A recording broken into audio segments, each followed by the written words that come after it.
Presented by Ma Durga Music. ये टुटवा के mummy कत गेली निकलू बाहर बजर खसवा आई तोरा मुंह के न फोड़ देलियो तब लोगो एने के ले खिसियाल छियै अरे कोरिया बा अपन बहुत तीत लगी हाउ आ दोसर के बहुत मीठ लगी हाउ ले गाड़ तोड़ दे ओ ना भैया की भेल हो भौजी भोरे भोरे बेला लेके किया ले बाहर ले तो तू सुने ले Anil Yadav. एगो छौरी के दलिया मिठाई मोंगी बेलना से करैया पिटाई एगो छौरी के दलिया मिठाई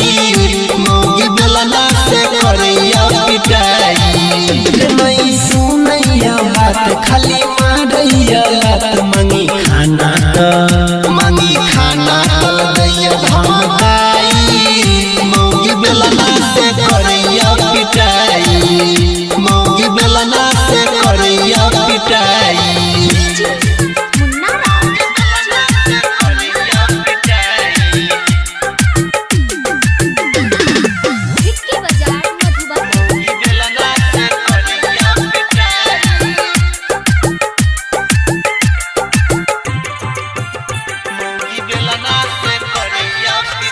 फोटो रही मोबाइल में देखल लक यार हमर मौगी छैयरवा बड़ा होशियार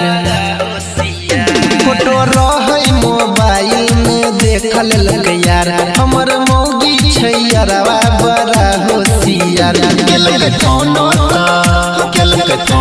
तो ललकई उठाई मौगी बेलना से करैया पिटाई एगो छौरी के दलिया मिठाई मौगी बेलना से करैया पिटाई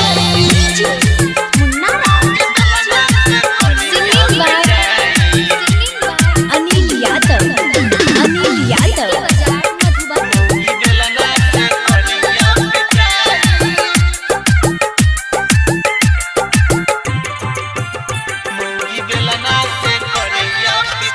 सनी अनिल बताबै की करियै उपाय जाके परवीन देवेंद्र दहिन समझाय सनी अनिल बताबै ने कोनो उपाय जाके परवीन देवेंद्र दहि तू समझाय नहीं तो नहीं रास रेले नहीं रास भाई के बोलाई मौगी बेलना से करैया पिटाई एगो छौरी के दलिया मिठाई